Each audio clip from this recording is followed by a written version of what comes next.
الشيطان الرجيم. بسم الله الرحمن الرحيم.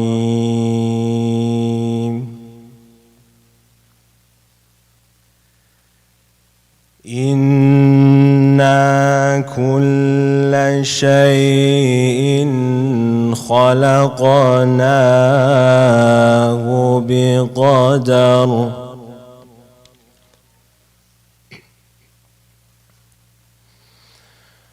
وما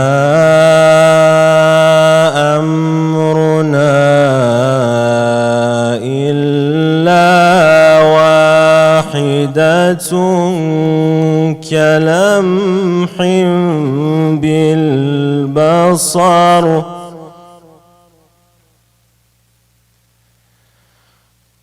ولقد أهلكنا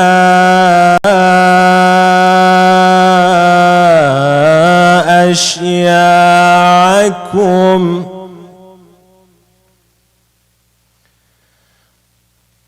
ولقد أهلكنا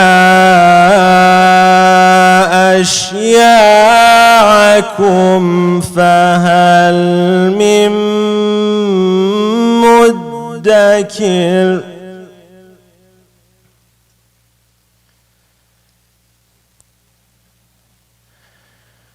وكل شيء فعلوه في الزبر.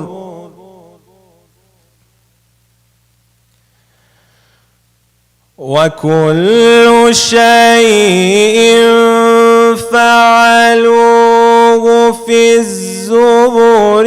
وكل صغير وكبير مستطر. وكل صغير وكبير مستطر. إن المتقين في جنات ونهر.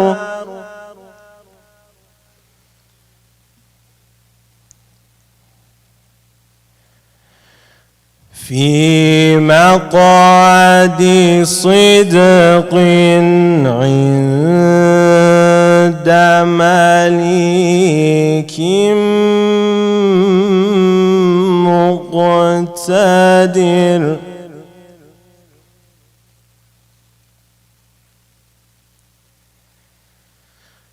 وكل صغير وكبير مستطر. إن المتقين في جنات ونهر.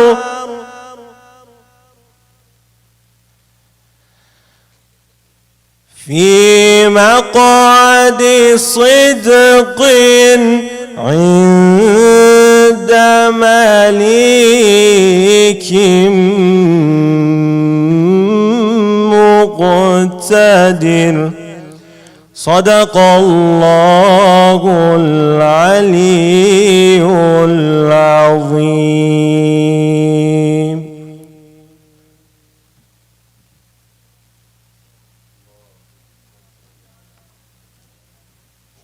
صلوا على محمد وآل محمد. بسم الله الرحمن الرحيم، والصلاة والسلام على سيدنا محمد وعلى آله الطيبين الطاهرين.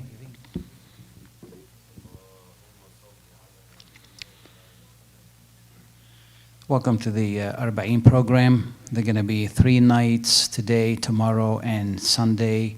And after every night, there'll be a potluck in the Mahdi Hall. So if anybody would like to help, please do so. And since it's only a few of us, if you want to come forward a little bit, it helps the speaker to concentrate. We appreciate it. Brothers and sisters. Yeah, the closer you are to the speaker, the better. it makes it feel cozy and not that he needs help with the concentration, but it's always better to do that. صلوا على محمد وآل محمد. Muhammad. We're going to continue with Brother Hussain Charara بعد الصلاة على محمد وآل محمد.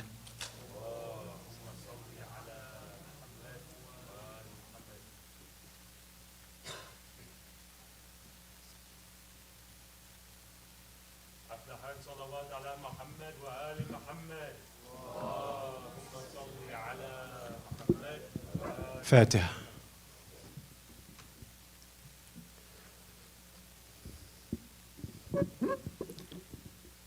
أعوذ بالله من الشيطان الرجيم. بسم الله الرحمن الرحيم. All praise be to Allah, the Lord of the worlds. May His peace and blessings be on our beloved Prophet and His immaculate Ahl Bayt. Salawat. Thank you. Inshallah, thank you for coming. And as we commemorate Arbaeen for the 40th, it recognizes a few things that I'd love to go over the next few nights of how do we allow this commemoration enter our heart, and how does it resemble for the followers of the 12th Imam Mahdi. For many of the signs of his return was through Karbala, that there will be buildings being built, that there will be people from all different lands traveling, and many of these signs have happened. So we're going to recognize to see what about the event, especially in such troubled times of what's happening around the world, in Palestine, in Lebanon, and other parts of the world. And what do we do knowing that we're so far away from such problems where we'd love to be so close? The same when we commemorate Imam Hussain alayhi salam, where we say we wish we were with you in so many of the ziyarat. So what are the characteristics that we look for to know if we would be a follower of the Imam? What can we talk about in our own heart to say, if I was taken back to that time, or it is the time of the reappearance, would I be ready? And that's the whole point, that we came from Allah, that we're going back. Everything else is trivial, everything that we're attached to. And some ask, why hasn't the Imam reappeared? Isn't it time? For if he has reappeared too soon, it would be Karbala all over again. So it's truly waiting on us. So what is the characteristics that we need to making sure that we are a follower of the 12th Imam? Because that's all it's going to matter on the Day of Judgment, or when the 12th Imam reappears. What is it about ourselves that we know we're ready? Because we know we're in a community where most people don't pray. Most youth. Many don't follow the rules of Allah. And the question is why?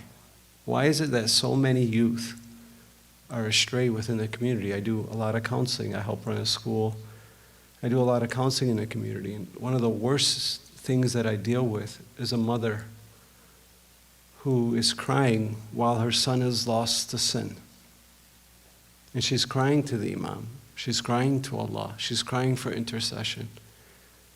But sometimes it goes without much change happening because the child doesn't want to change. What is it about this world that is so deceiving, knowing that we do things that would upset the ones that love us the most? So inshallah, we'll talk about those points within the next 3 days. Sallu ala Muhammad wa ali Muhammad.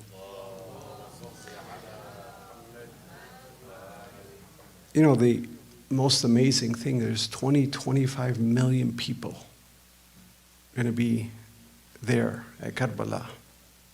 And it started with one, Jabir ibn Abdullah, where he was the first one to do ziyarat. And it's culminated. And there was years in the 70s and 80s, even during Saddam Hussein's regime, where he would kill people. There were people that were scared. It's only within the last 20 years that there's been more of a freedom. What's interesting is those 3 days where people come, they give food, they have no fear. Those are the same 3 days that people should reflect. That's how it's going to be like when the 12th Imam returns. People will be giving without strings attached. People will be giving shelter.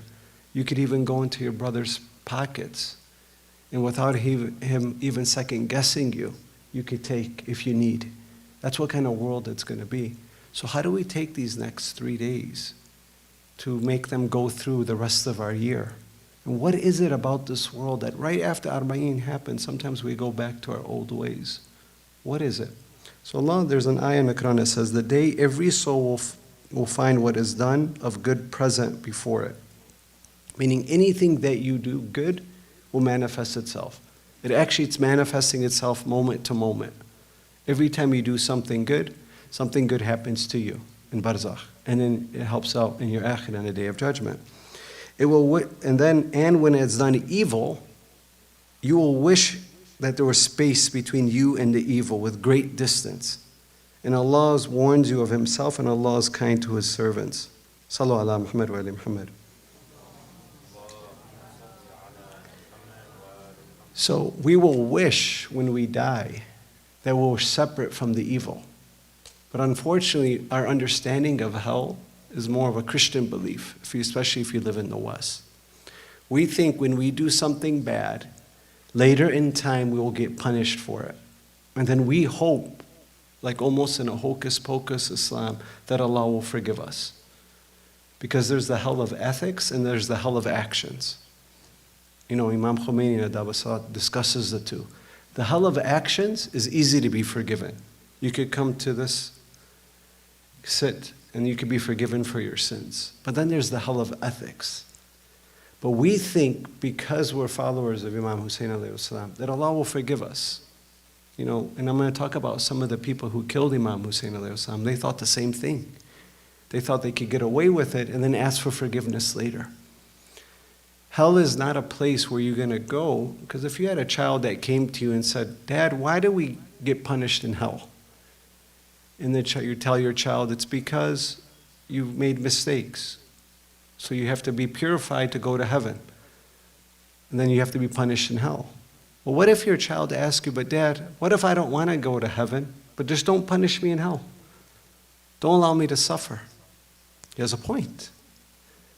Because you know, there's no one ayah in the Quran where Allah, the people of hell complain to Allah of the burning.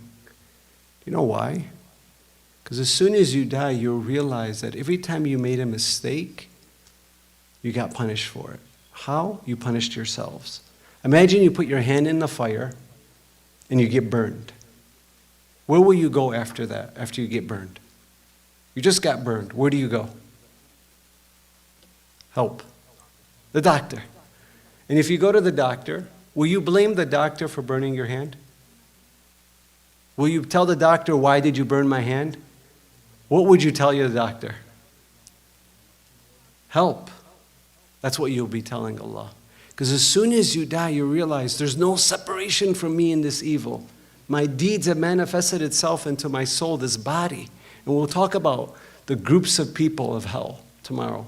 Because the Prophet said there'll be 10 groups. And he discusses each 10. So the hell is the hell that you do to yourself moment to moment, every time that you sin. Now, of course, you could be forgiven. But you have to be forgiven not only the hell of actions, if you do a bad deed, but the hell of ethics. That's much harder. How do you know you've been forgiven by the hell of ethics? Well, I deal with people who try to heal themselves from drug abuse. You know what's one of the things that they do? Is they'll keep track how many days they've been clean. Why do they do that? Because it's a reward for them, right? But I tell them, why do you keep track? Because you're still identifying as somebody who does drugs. I don't keep track of the last time I've done drugs. Why? Because I don't do it, right? That's how you know you've been relieved and been forgiven from the hell of ethics, is where you no longer even identify. It's no longer you. And that's the whole point. What is it about ourselves today that we could do for Allah to be forgiven, so we distance ourselves from even the chance of sinning, where now we have to go into the doctor, which could be our hell, to be healed? Or you have to have trouble in barzakh because of the sins that you created. You're creating your barzakh right now. It exists moment to moment. It's not something that's going to happen. It's happening right now. That's why when Imam Ali alayhi salam was asked about the next life, he says, it's no surprise for me. I already see it. The Prophet already knows. He sees it moment to moment. That's why they can't sin, because they see how far it takes them away from Allah. And that's our problem. Is Allah says the believers are mushrik. They ascribe association with me. And we're going to talk about that. Sallu ala Muhammad wa ali Muhammad. As you know, I give a little bit different lectures. Talk to the person next to you. What is the hell of the Muslim hell compared to what is the true definition of hell that exists? Not the Christian belief, but the Islamic Tawheedi hell. Go ahead. The hand being burned. Use that example. Go ahead. Have that conversation.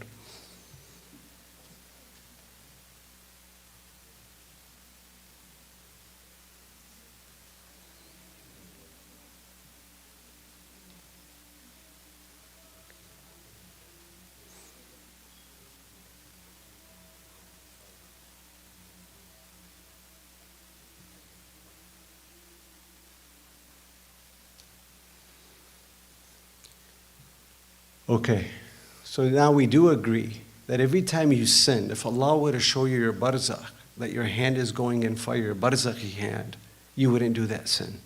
Yes or no? But do you know the more you have a love of relationship with Allah, the more Allah shows you that. He can show you that through visions or through your dreams. Because you grab things in your dreams, you see through your dreams, you can even smell in your dreams, but do you use your nose? Do you use your hands? Do you use your eyes to see in your dreams? You notice it's another reality. There's many dimensions to you. And you notice when you wake up, the body didn't know the difference. It truly thought that those things happen. That's why they called it a nightmare. Or when you wake up from a great dream, do you realize you wake up happy? That's your relationship that you should have with Allah when you're doing your prayers. Because the body doesn't know the difference between something that's imagined and something that's real. When's the last time you've trained your body of dhikr, when you're praying to Allah, that you get up excited, the way Imam Hussain alayhi salam was, even in Karbala, even when it was prayer time? When's the last time we felt that type of prayer? Do you know what's the number one thing that people feel when they're done praying? What's the number one characteristic? Relief. Imagine you go to your mom, I'm so relieved that I finished washing the dishes and I don't have to deal with this anymore. Or imagine if your wife tells you, I'm so relieved that I don't have to cook for you for the rest of the day. How would that make you feel? Can you imagine that's our relationship with Allah when we're done praying, that we feel a sense of relief, where prayer should be something that you look forward to, where you get up excited. Well, what happened? Well, living in the West, you have to take even a higher account because everything is fighting for your attention. Everything is about instant gratification. So shaitan is attacking you moment to moment. And if you spend more than 10 hours a week on this, social media and other devices, your depression levels go up by 50, 60%. And most of us spend much more than that. That's why when I deal with people with depression and anxiety, the first thing I get them off for a couple of weeks is this. People with bad grades, you get them off of this. Interesting things happen because now nothing is fighting for their attention. You notice when you sin, why do we sin? What's the number one reason? What are we looking for when we sin? Pleasure. What else? Satisfaction. Right? You notice when you sin, you're basically telling Allah, I want to do it my way, not your way. That's the only reason why we sin. We don't want to do it God's way. Because everything that you want is within Allah's names. Look at any name of Allah. You want love? That's on Allah's names. You want comfort? You're sitting. Why? That chair isn't giving you comfort. What's giving you comfort? It's not the chair. It's Allah. Everything that you want is within the attribute of Allah, manifesting itself moment to moment. So you notice when you don't go and get it Allah li through God's attributes. You get money outside of Allah's attributes. You get a relationship outside. You get friendship outside of what Allah decrees fit. None of those things will make you happy. Because Allah, there's a famous hadith that the Prophet said, that Allah says, by my mercy, by my power, by my greatness, if you take what I want or what your desires over what I want, nothing will make you happy.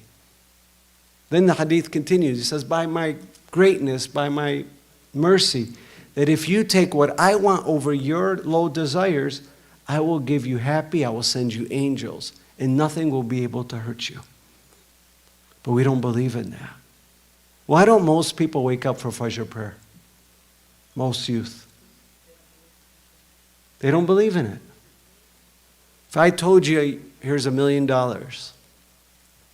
wake up every day, and I'll give you $1 million at 5 o'clock in the morning, would you wake up? You'd wake up at 4:30. I wouldn't go to sleep, right? And every time I gave it to you, you'd love me even more. Did you know that? I gave you $1 million, and you said, wow, it worked. But then you'd hesitate. Is he going to do it the next day? And I gave you another $1 million. How would your relationship with me, would it grow better or worse? Better. So you notice, every time I give you $1 million, you become happier with me. But when I started the first time, you're a little bit hesitant.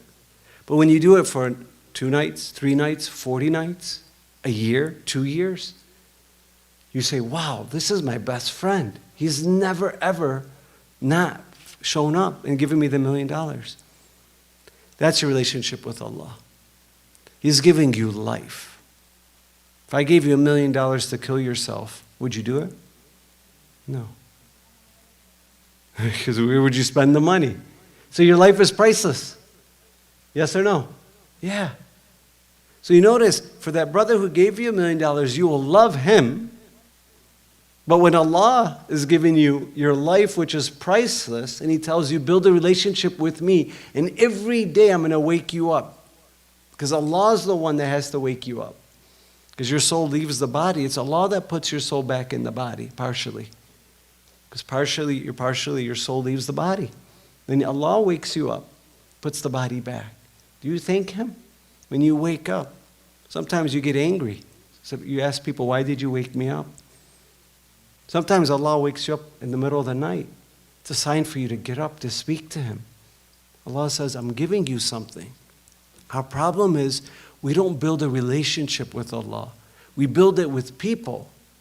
And there's a problem when that happens. Sallu ala Muhammad wa ali Muhammad.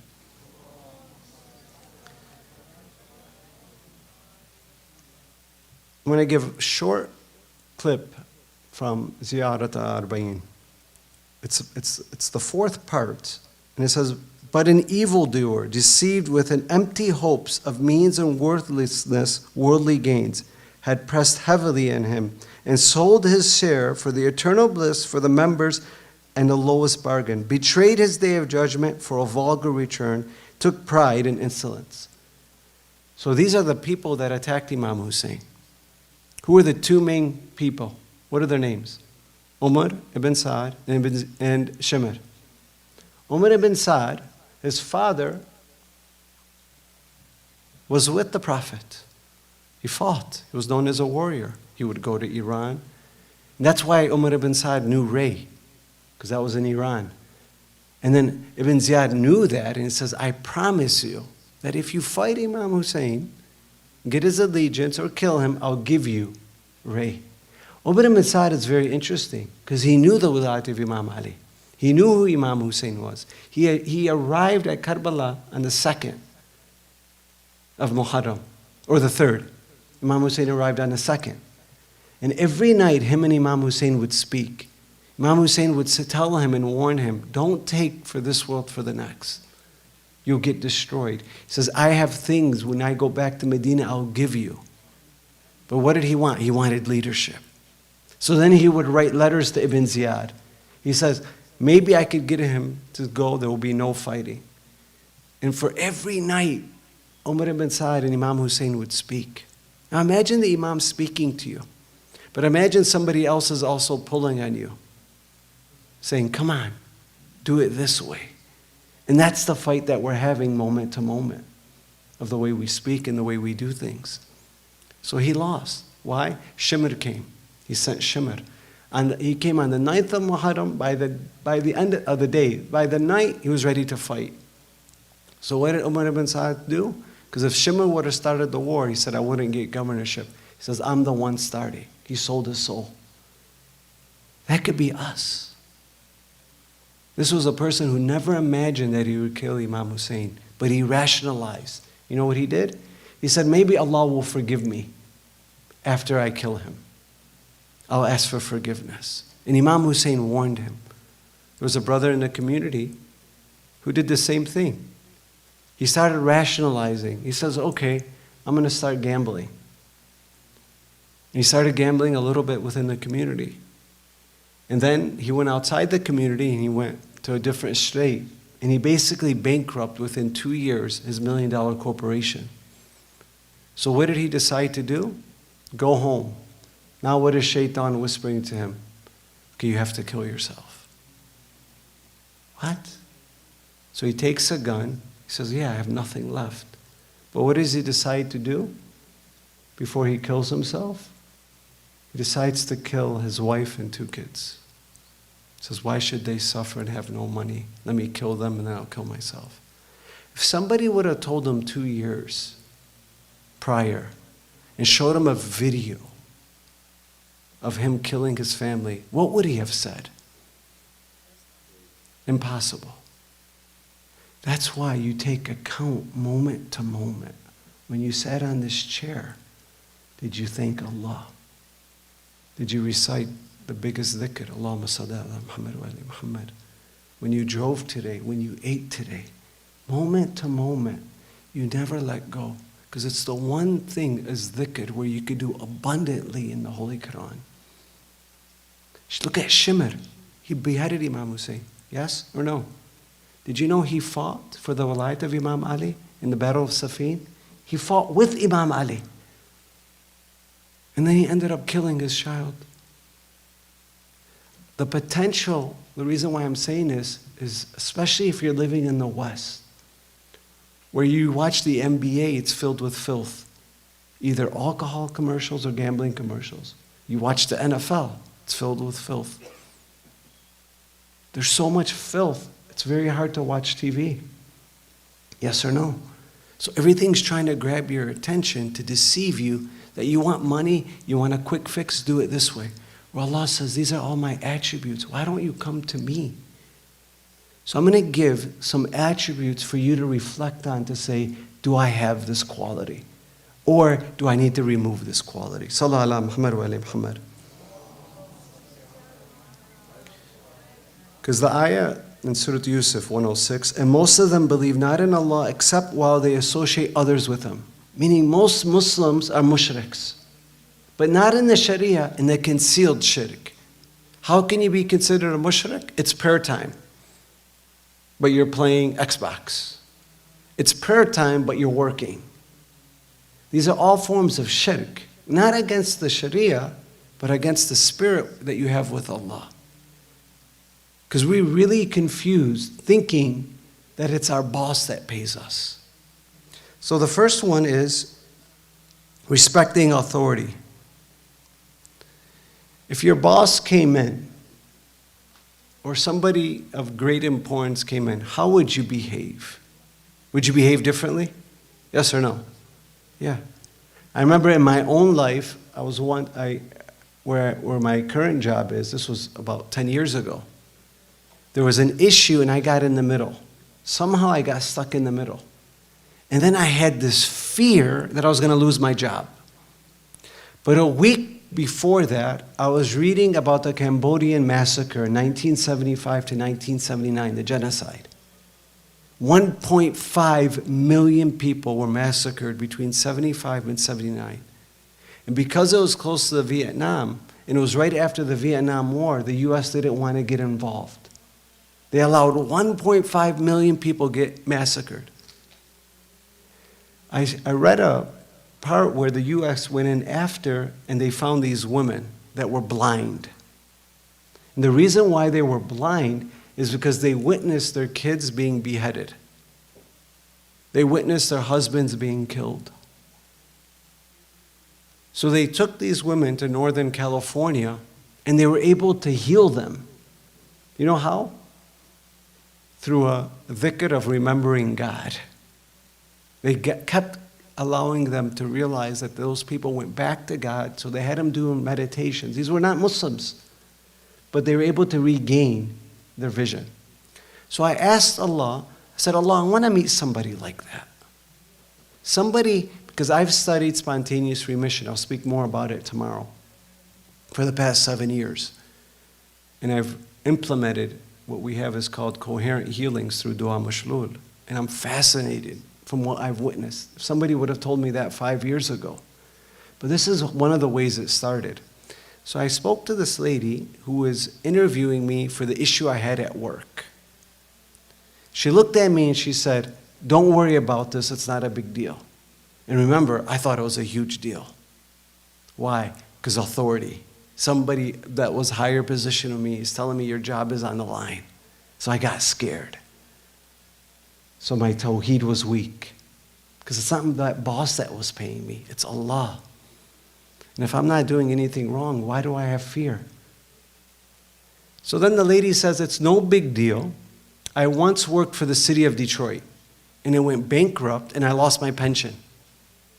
And because of that, I had so much grief that I became blind. That the doctor said the neurons are so badly damaged because of the stress, you'll never be able to see again. I said, but you could see now. She said, yeah. I said, how? I said, meditation and reflecting on God's names. And this was a non-Muslim. You notice, what is in the ziyarat? Oh Allah, I give you my parents, my mom and dad, for you, Ya Abu Abdullah. The things that you love the most. Because when you're there, you no longer care. What's the only thing that you care about? Your relationship with Allah. That's why Arbaeen is so special. That's why as soon as you decide to go there, you're the guest of Allah. That's why people will give everything for free. Because they know it's Allah that gives them, sustains them. For a chance they could be on the right side of the 12th Imam. What a blessing. So you notice, when you respect authority, and if you change, so for instance, I deal with a lot of marriages in the community. Very interesting. The way they respect authority compared to their wives. Where there's marriage issues, I said, do you have a job? I said, yeah. I said, do you speak the same way to your boss as your wife? He said, no. I said, think about it. Why? I said, because you know with your boss, what would happen if you're harsh to him? What would happen? Be fired. But you know with your wife, she's got nowhere to go, so you decide to abuse her. Do you ever think about respecting the authority of Allah? Because when your boss leaves, you go back to the old self. How about the fact that Allah is always around you? What about that authority?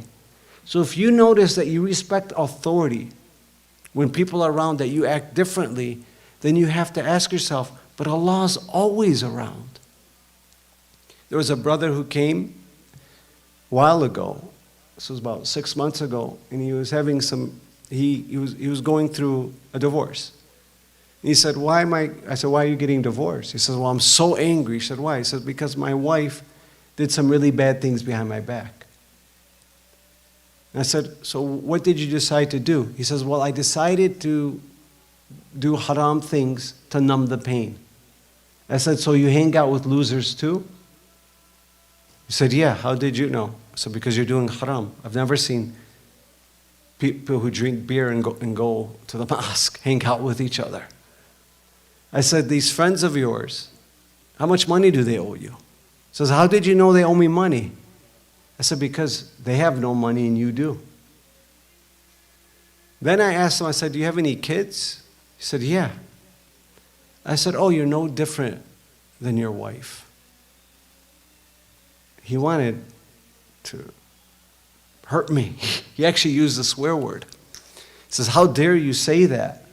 I said, because why are you so upset at your wife? Because she did something behind your back. I said, imagine now your daughter witnessing you gamble and drink and do haram. What would your daughter think of you? I said, you're no different than your wife. You're doing the same thing behind your daughter's back. I said, your problem is you're not respecting God's authority. You're respecting your own authority over people. And you forgot that God is watching you. So the only authority that you have to worry about is Allah's. It's not your parents that take care of you. It's Allah's. So when you realize that, guess what? You're going to treat your parents with respect. Our problem is our understanding of Tawheed is so weak that we think that Allah is not watching and we become forgetful. Thus we do things behind our parents' back. For if it's in our heart, our love relationship, we would never do anything behind our parents' back because we would never want to hurt them. So when you ask the students in Fortson, in Dearborn High, in Crestwood, how many of them are in our relationships? They say at least over 50%. How many of them behind their parents' back? Majority. So can you imagine what you're doing to your soul when you do something behind your parents' back who loves you the most? You can't repay your mom. So if you don't even appreciate your parents who woke up at 2 o'clock in the morning every day to feed you, imagine every day I wake you up at 2 o'clock in the morning. Every day I woke you up. You would throw your pillow at me. Your mom woke up every day and she didn't say, ew, disgusting. She didn't say, forget it. What did she do? She took care of you. Now you're 16 years old, you're picking up the phone. Ma, what do you want? You're bugging me. Why? You don't have respect for authority. Why? There's multiple reasons. We'll talk about that tomorrow. So the first one is respecting authority. Ask yourself, how much do I respect Allah's authority? Where do you get your rules? When somebody comes to me and says, I don't believe in hijab. Oh, I don't believe I have to pray. I can pray from the heart. I said, where do you get your beliefs from? Where? Why are you sharing your personal beliefs? What's the only place you should go and get your beliefs from? From where? Where should we get our beliefs from, brothers? Quran and the ways of Ahl Bayt. Go and study the Quran and say, maybe I'm not ready to follow God's rules, but don't say I don't believe in it. You know, one of the things that I'm just mind blown is just the miracle of the Holy Quran. When you read it and open it, but how much is it a miracle for you? Where you realize that everything you need is in the Holy Quran. The closest manifestation we have to Allah, the closest thing that we have to Allah is the Holy Quran. But do we read it for 5 minutes a day? My advice to all of you is 2 things. Take a few minutes and say, make a promise to Allah. This is you speaking to me, Allah. I'm not going to neglect you. I'm going to read for you at least 2 minutes a day. That's 1. 2, if you don't pray, start. If you do pray, what's the next step? Well, even before praying on time, what's the next step? Pray Fajr prayer. And then the next step is pray Dhuhr prayer. So if you don't pray, because when you make Allah your authority, so you're at work, it's the middle of the time. The one brother says, how am I going to pray? I'm around these houses when there's their time.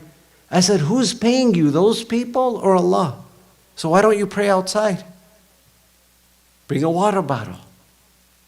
Why is it though when a customer says, come at 5 o'clock in the morning, I'll give you $1,000, fix my air condition, you'll run to it. But it's not your customer that's paying you, it's Allah. It's not the doctor that heals you, it's Allah. So first is if you don't pray, pray. If you do pray, wake up for Fajr. If you wake up for Fajr, pray your Dhuhr prayer right on time. And then for the next 40 nights, ask Allah, show you a sign. Strengthen my heart towards you. Show me a sign that's working. And Allah will always respond to that prayer. The next one. So what was the first one? Authority. The next one. Presence. You notice when you're with your wife and you're alone, what's one of the rudest things that you could do when you're with somebody? Is do what? Be on their phone. You know, you're eating dinner and everybody's on their phone. What are you lacking? what? Presents with them. Now imagine, give me a figure, Stephen Curry. Let's say you like basketball. And he comes on your dinner table. How would you behave? Would you be on your phone? Would you tell him, hold on? Would you tell him, Ma, could I go and eat in the family room? Or would you be there? Wouldn't you act completely different?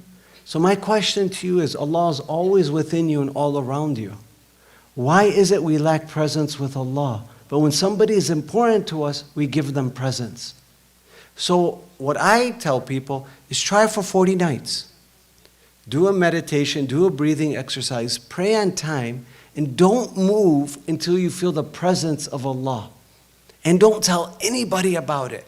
And how do you do that? Find something that you're lacking. If you're lacking a relationship and you're looking for love, use that name of Allah. If you're lacking money and you're broke, find that name of Allah, of sustenance. Whatever that you're looking for, you need protection from somebody or something, you find that name of Allah. And all you do is you wake up in the morning or before you go to sleep and you just reflect on that name until you feel something different. How do you know you have an effective prayer? Is when you get up and you feel differently. When's the last time you felt that way? Why don't most people smile over the age of 40? It's a weird dilemma that's happening in our communities, especially the ones that are practicing Muslims. They have so much fear. They're so worried about their kids, especially when they send them to certain places. They get worried. And the other reason is there's nothing new in their life. When you were a child and your parents told you were going to go to a theme park or go to ziyarat or go to a trip, how did you wake up? Or go to Camp Taha? How would you wake up? Excited, because you knew there was something new. When's the last time you woke up excited, knowing that Allah is going to show you something new? When's the last time you gave it that attention, where you asked Allah, show me something new for me to get closer to you? And that's the love relationship that you need to have with Allah. And then the last one is blessings. When somebody gives you something, your parents take care of you, somebody offers you something, you say, oh, what a blessing, and you appreciate them. How about the blessings Allah has given you moment to moment? The last breath that you just took, did you even have to think about it? Look how much certainty that you have, that you know it's going to be there. Do you know what's more certain? That Allah is going to be there for you. But what do you have to do for it to enter your heart? You have to call on to Allah. You have an issue, before you called on to people, did you ask Allah? You have a problem, your kids are astray, husband is going away, something is happening. Did you call on Allah? You know, there's this video. It's a what would you do video. And there was a lady there with a flat tire. Everybody helped her. Everybody. Then they put a white male. And everybody helped him. This was in Tarrytown, New York. And then they put a Muslim. And guess what happened? Nobody helped. Then there was a Mexican guy that came and said, what's wrong? He says, I got this flat tire. He says, Alhamdulillah, let's do this. This is not a Muslim. And he said, why would you do this? He says, well, you need help. Why wouldn't I? He says, because I got the cap on, I'm Muslim, nobody's helping me. He says, Islam is one of the truest religion out there. Don't listen to what people say. And then he wanted to give him money. Did he accept money?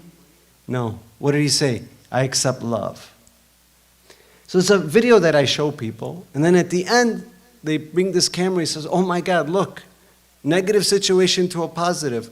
Flat tire, now I'm on national TV, where millions of people see this video. Look how God helps. So then, I always share this scenario. One day, I'm driving to the gym. And as I'm driving, I see a black lady with a spare tire in front of her car. So I'm thinking, I'm in a rush. I want to go to the gym.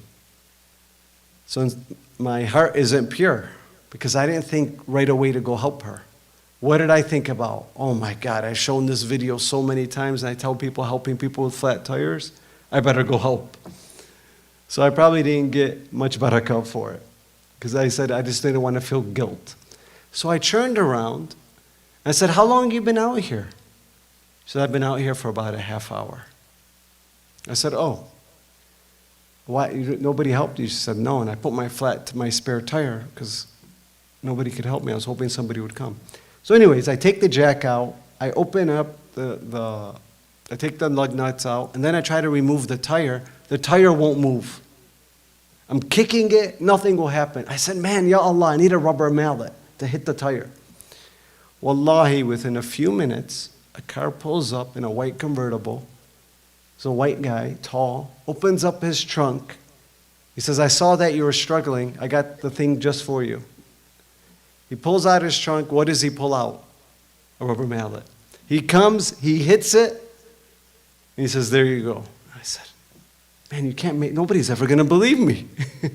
So I helped the lady, and I left, and I wanted to give her some money. I said, because she looked very poor. She says, no, I don't need. She says, honestly, I would have done this myself. I just didn't know how to change a tire. But I prayed to God that somebody would help. And look, God sent me 2 people. What I believe is every day Allah gives you opportunities to help. But the first thing that you have to do to get that opportunity is follow the ways of Allah. So you read the Quran to understand what Allah wants from you. Why should you wear hijab? God's commanded me. Why should you pray? God's commanded me. Why should you promote good and forbid evil? Because God has commanded me. That's it. And if you follow God's rules, what Allah does is He puts trials, what you'll think they're trials, but they're just opportunities for you to get closer to Allah.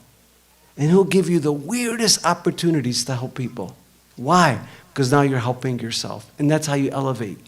That's how you graduate, where it's not just an elementary level of Islam. You graduate to the next levels. But what's the first thing that you have to do? Start praying. Start following the ways of Allah. Sallu ala Muhammad wa ali Muhammad. So the last thing. What were the 3 things that you have to require from Allah before other people? Who knows what they are? What was the first? Authority. What's the second? Presence. What's the third? Blessings. So before you respect people, what do? You respect Allah. Before you acknowledge anybody, you acknowledge Allah in those 3 things. Now these are the things that takes you away from Allah, and we'll end. These are ways that you could abuse yourself or abuse others. The first, assume the worst possible things at any given time. If you're somebody who's constantly in a negative state, where everything is a possible something bad is going to happen, that's one sign that you were abused as a child. And that's 2, that you lost that essence in your relationship with Allah, and you have to regain it back. Because nobody knows enough about the future for you to be pessimistic. So now you have to think about the thoughts that you have. You have 70,000 thoughts a day. If majority of them are negative, and majority of them are pessimistic, that's where you have to find a dhikr of Allah, the name of Allah, and focus more on that. But now you have to start thinking about what you think about. Think about as you were sitting here listening to this lecture. Did you have more positive thoughts or negative thoughts? You have to reflect on that. How many times did your mind wander outside of this lecture hall where you had to bring it back here? Because the biggest addiction that we have is thinking. So that's the first. The second is when you try to predict what other people around you are thinking. Do you do that? Somebody cuts you off? Do you try to think about what they're thinking about, and then you want to beep at them and get angry at them? Somebody opens the door and doesn't tell you thank you. So what do you start thinking that they're doing something bad to you. Our brain is anticipation machines. This one brother's life changed. He said he tried to read somebody's thoughts. How? He said at the bus, all these kids were running around in the bus. So he went to the father. He said, why are you allowing your kids to run? He anticipated what he was thinking about, saying, why are you just being so free, letting your kids go? They're so spoiled. The father woke up from a daze and said, oh, I'm sorry. Very sorry. He said, why? He says, their mom just died. And I don't know what to do. And I just take them back from the hospital. So the person said, why did I need to know that their father died for me to show him compassion? Why couldn't I just show him compassion? And I'll end with this. When you see somebody doing something wrong, a person usually blames them and not the circumstance. Let's say you see somebody drop something, or you see their kids running around. We blame them and not the circumstance, right? But when you do something wrong, what do? You blame what? The circumstance. Your teacher goes, why did not turn in your homework? What happens? You give her excuses. This is why, this is why. But if somebody else doesn't turn their homework, you say, oh, they're trying to take shortcuts. You notice when people do something wrong, you always blame the circumstance. They're the person, not the circumstance. But when you do something wrong, you blame the circumstance and not yourself. A believer, when you see somebody cutting you off, when you see somebody doing something haram, blame the circumstance. Because how do you know if you were in the same circumstance, you wouldn't do the same thing? That's a sign of a believer. But when you do something wrong, never blame the circumstance. When I do marriage counseling, who's the wife blaming? Herself or her husband? And who's her husband blaming? And what do? I get them to blame themselves. And that gives them the space to change for each other. Sallu ala Muhammad wa ala Muhammad. I was going to go over a maktal, but I'm way over time. I apologize. I'll just give the short part. This is Jabir ibn Abdullah. Jabir was told, he was a companion of the Prophet ﷺ. He says, you will live long enough to see my grandson Hussain. He will be martyred by the tyrant and his companions will be slaughtered. And when you visit his grave, convey my salams. Then he also said, my grandson Muhammad al-Baqir, give him my salams. Because Muhammad al-Baqir was at Karbala. So the day that Ja'far ibn Abdullah Ansari, his companion of the Prophet, performed the first pilgrimage, so he was the person that performed the first pilgrimage of Arbaeen, was Ja'far. He was the companion of the Prophet. He says, as he neared the holy land of Karbala, his heart was heavy with grief and his eyes filled with tears. The memory of the Prophet's words about the beloved grandson Hussein resonated in his heart. Upon reaching the river of Euphrates, Ja'far performed the ritual purification. Then with trembling steps, Jabir approached the grave of Imam Hussein. Overcome with emotion, he called out, Assalamu alaikum, Ya Abu Abdullah, 3 times, Ya Hussein, Ya Hussein, Ya Hussein.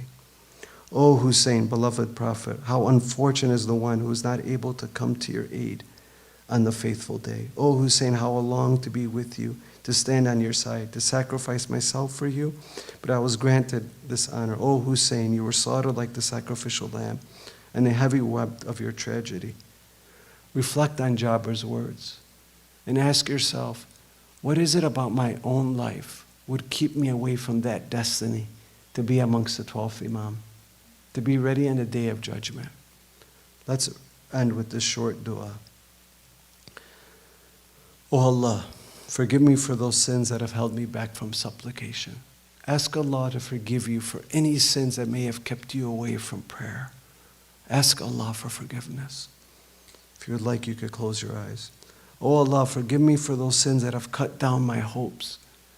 Ask Allah for forgiveness for any sins or any mistakes that you've made that have cut down your hopes in thinking that you're a limited being in this limited world.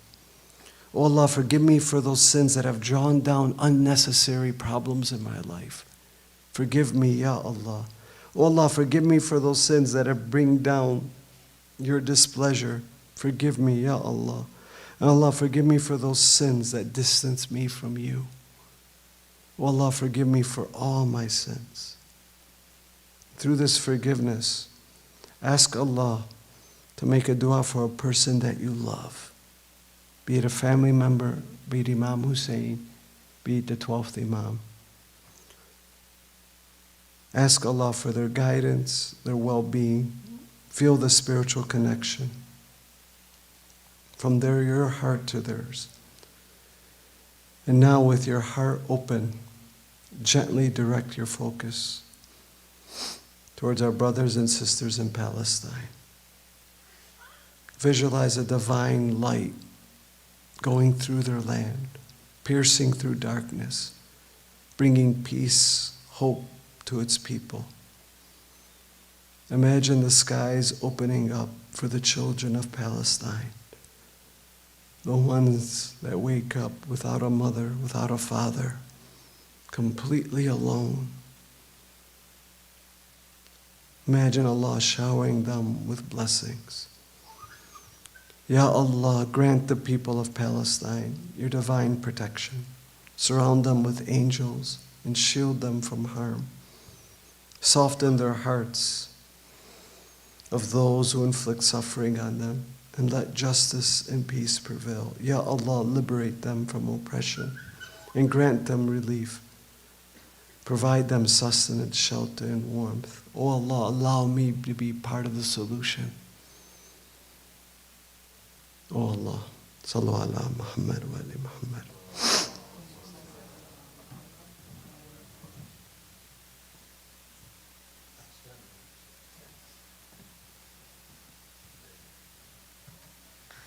Thank you, Brother Hussain Charara, for that amazing lecture. And let's bless him with a loud Sallu ala Muhammad wa ali Muhammad. Allahumma salli ala Muhammad wa ali Muhammad. Before we leave, we will end with some Latmiya. If everyone can come to the front, as well as the youth, to stand up for this Latmiya. Ba'da salawat ala Muhammad wa ali Muhammad.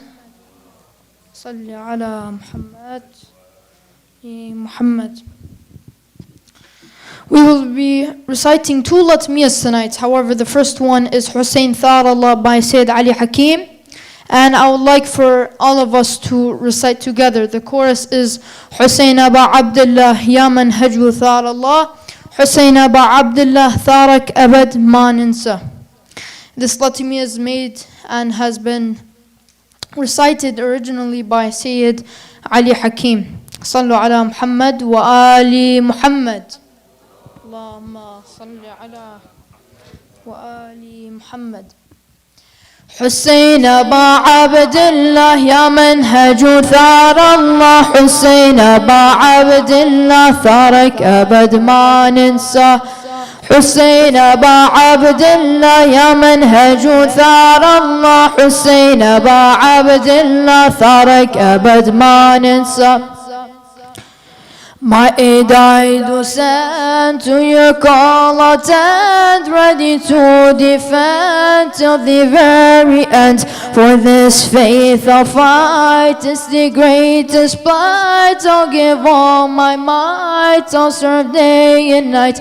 Imam, to your call I will give my all, and if my legs fail me, to you I'll crawl. Hussain Aba Abdullah يا منهج ثار الله، حسين أبا عبد الله ثارك أبد ما ننسى. حسين أبا عبد الله يا منهج ثار الله، حسين أبا عبد الله ثارك أبد ما ننسى.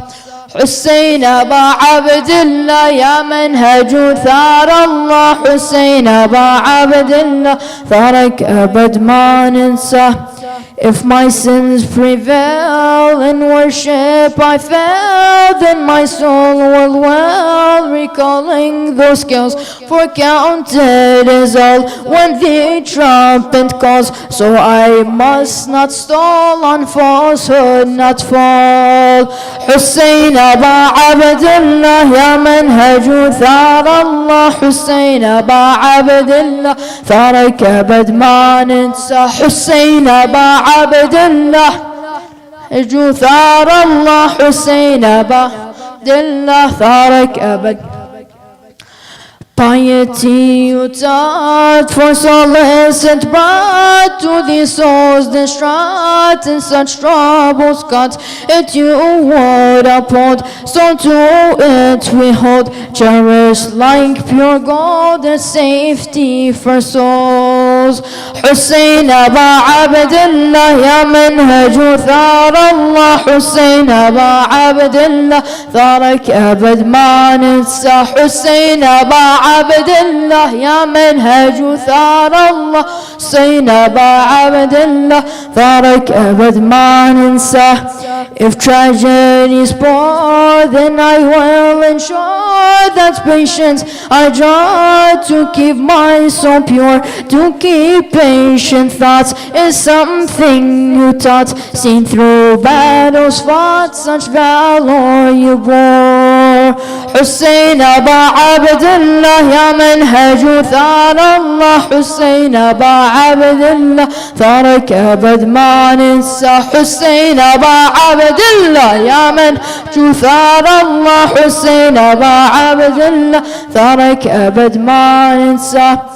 All I learn I'll teach, goodness I will preach, till all it does reach through actions and speech. For you led this way through the words you say, and how you would pray, how truthful you'd stay. O son of Ali, through your legacy we learn to shape our identity.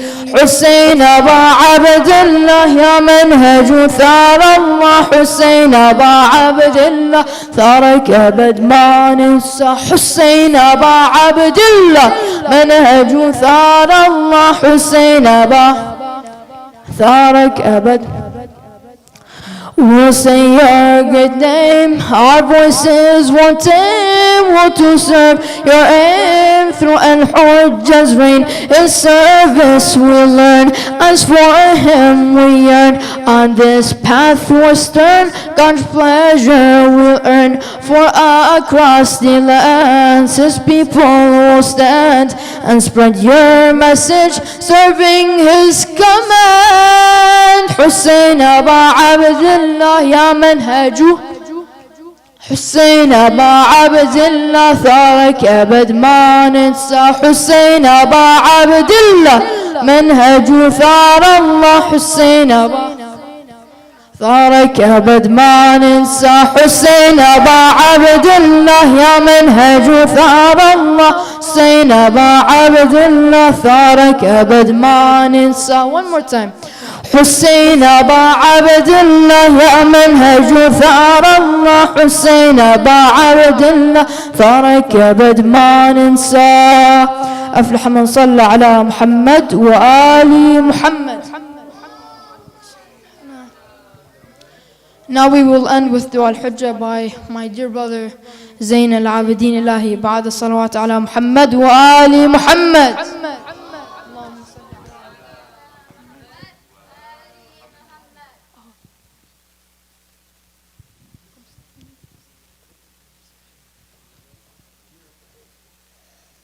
صلي على محمد وآل محمد.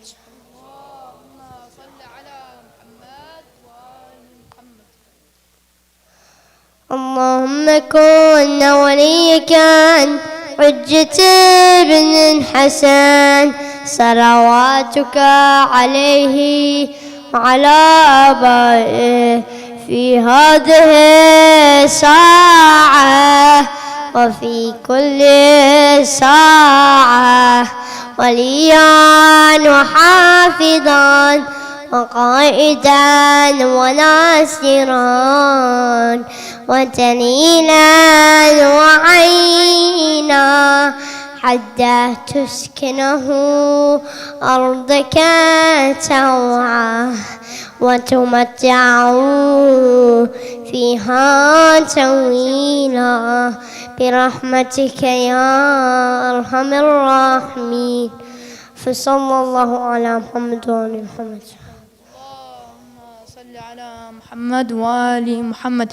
Thank you, brothers in Arbaeen. Now, on behalf of the Islamic House of Wisdom, I would like to thank everybody for coming. Brother Hussain Charara for the amazing lecture, and please, For the next 2 days, try to bring as many people as you can, your family, your friends, your neighbors. Try to bring them to the masjid. I'm happy that many of you guys showed up tonight instead of, spending your time in the festival. But, for Imam al-Hussain, inshallah, we all get the ajr. And we can get more ajr by inviting our friends, our family, our neighbors to the majalis. So tomorrow, again, we will do Maghrib and Isha. Then we come here for the English program with Brother Hussain Charara, and the Arabic program, Sheikh Basim Jawad. أفلح من صلى